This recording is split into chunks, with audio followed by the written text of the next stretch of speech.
आज हम लोग देखने वाले हैं 10 क्वेश्चंस हिस्टोलॉजी के पेपर से।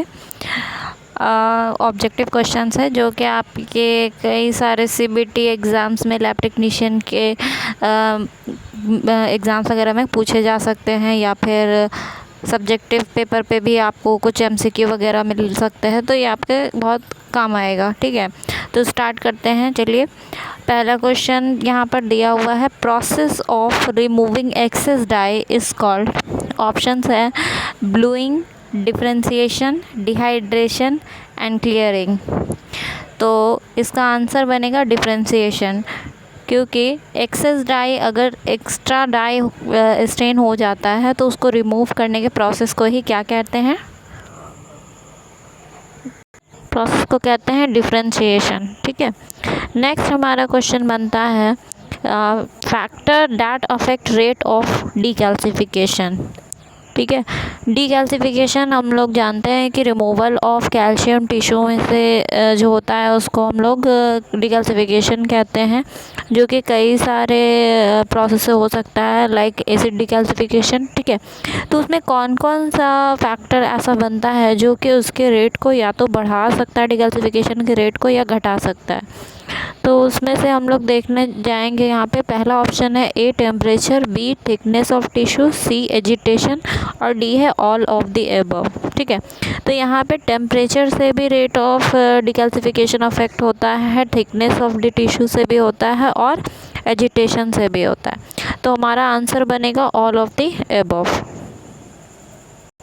फिर अगला क्वेश्चन है, third question, which of the following is a chelating agent for decalcification. ठीक है, तो डीकैल्सिफिकेशन का जो 5 मेथड होता है उसमें से एक मेथड हम देखते हैं कि चिलेटिंग मेथड होता है। ठीक है, तो उसमें कौन सा एजेंट जो होता है, कौन सा केमिकल वहाँ पे चिलेटिंग एजेंट होता है जो कि डीकैल्सिफिकेशन करवाता है? तो इसमें ऑप्शन दिया गया है A chromic acid, B xylene, C EDTA and D none. ठीक है, तो इसका आंसर बनेगा यहाँ पर EDTA। EDTA ही वो चिलेटिंग एजेंट होता है जो कि किसी टिश्यू से कैल्शियम का रिमूवल करवाता है, क्योंकि ये बाइंड कर जाता है कैल्शियम के साथ, चिलेटिंग एजेंट है। तो अगला क्वेश्चन हमारा है, mercury pigment is removed by. हम लोग जानते हैं कि फिक्सेशन के समय मर्करी प्रेजेंट होता है, एक फिक्सेटिव होगा जिसमें मर्करी पिगमेंट प्रेजेंट होता है, तो उसको हम लोग रिमूव कर सकते हैं एक केमिकल से। कैसे? तो इसमें 4 ऑप्शन दिया हुआ है, ए ल्यूगोस आयोडीन, बी फॉर्मेलिन, सी EDTA और चौथा है ऑल ऑफ दिस। तो इसका आंसर बनेगा ए ल्यूगोस आयोडीन। ल्यूगोस आयोडीन की मदद से हम लोग मर्करी पिगमेंट को रिमूव कर सकते हैं टिश्यू में से। नेक्स्ट क्वेश्चन है, high profile disposable blade. High profile disposable blade जो कि माइक्रोटोम में यूज़ होता है, डिस्पोजेबल ब्लेड जो कि 2 तरीके का होता है, एक लो प्रोफाइल होता है, एक हाई प्रोफाइल होता है।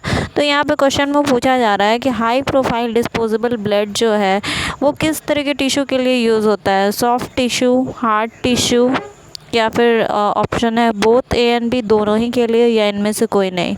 तो हमारा आंसर बनता है बोथ ए एंड बी, क्योंकि किसी भी टाइप के टिश्यू को हम लोग हाई प्रोफाइल डिस्पोजेबल ब्लेड से वहाँ पे माइक्रोटोमी इसका कर सकते हैं। ठीक है,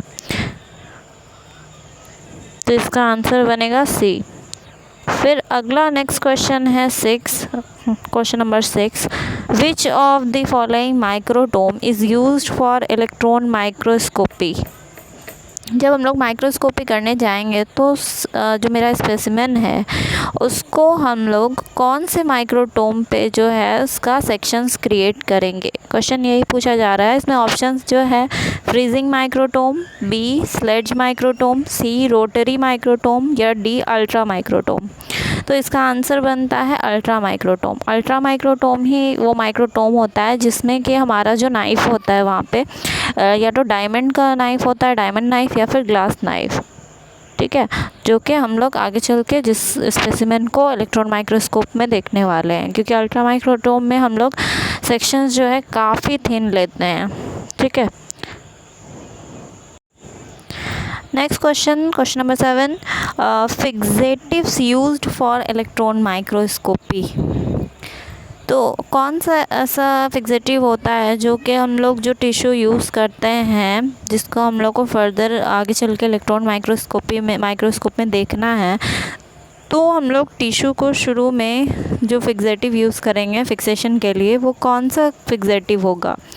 तो इसमें ऑप्शन दिया हुआ है, A osmium tetroxide, B glutaraldehyde, C none of the above and D both A and B. ठीक है, तो इसमें दोनों ही जो है ऑस्मियम टेट्राऑक्साइड और ग्लूट्रल्डिहाइड दोनों ही फिक्सेटिव्स यूज़ होते हैं इसके लिए, इलेक्ट्रॉन माइक्रोस्कोपी के लिए। ठीक है, तो हमारा आंसर इसमें बनेगा both A and B.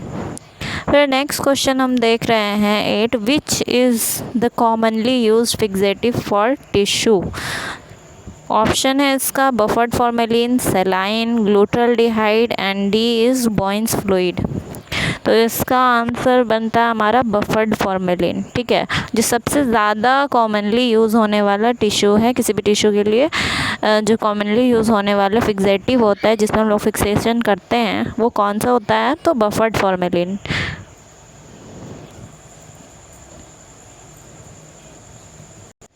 And last 2 question और है हमारा यहाँ पे।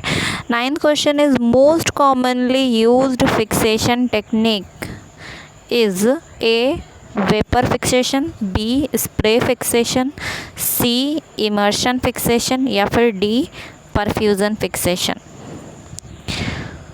तो इसका आंसर होता है इमर्शन फिक्सेशन। ये चारों ही जो है कि फिक्सेशन के मेथड होते हैं, vapour fixation, spray fixation, immersion fixation, perfusion fixation, लेकिन जो सबसे ज़्यादा कॉमनली यूज़ होने वाला जो फिक्सेशन का मेथड होता है वो इमर्शन फिक्सेशन होता है। ठीक है, नेक्स्ट है फिर 10th question, which of the following fixative is used for demonstration of phospholipids. ठीक है, कि टिश्यू में हमको अगर फॉस्फोलिपिड का डिमॉन्स्ट्रेशन करना है तो शुरू में हम लोग कौन सा फिक्सेटिव यूज़ करना होगा, उसमें से आंसर है, ये ऑप्शंस है, A osmic acid, B formal calcium, C picric acid and D none of the above. तो इसका आंसर बनेगा B formal calcium. Formal calcium ही जो फिक्सेटिव होता है उसको हम लोग यूज़ करते हैं जब भी हम लोगों को फॉस्फोलिपिड का डिमॉन्स्ट्रेशन करना होगा तब। तो इसका आंसर होगा बी। ठीक है, और इसके बाद जो है ये सारा का सारा जितना क्वेश्चंस था इसके सारे ये आंसर्स यहाँ पे दिया हुआ है। ठीक है, आप लोग देख लीजिएगा। तो आई होप कि आप लोगों को ये जो MCQs जितने भी दिए हैं यहाँ पर विद द आंसर्स अच्छे लगे होंगे। तो और भी आगे आपको इस तरीके का क्वेश्चन MCQ का मिलता रहेगा।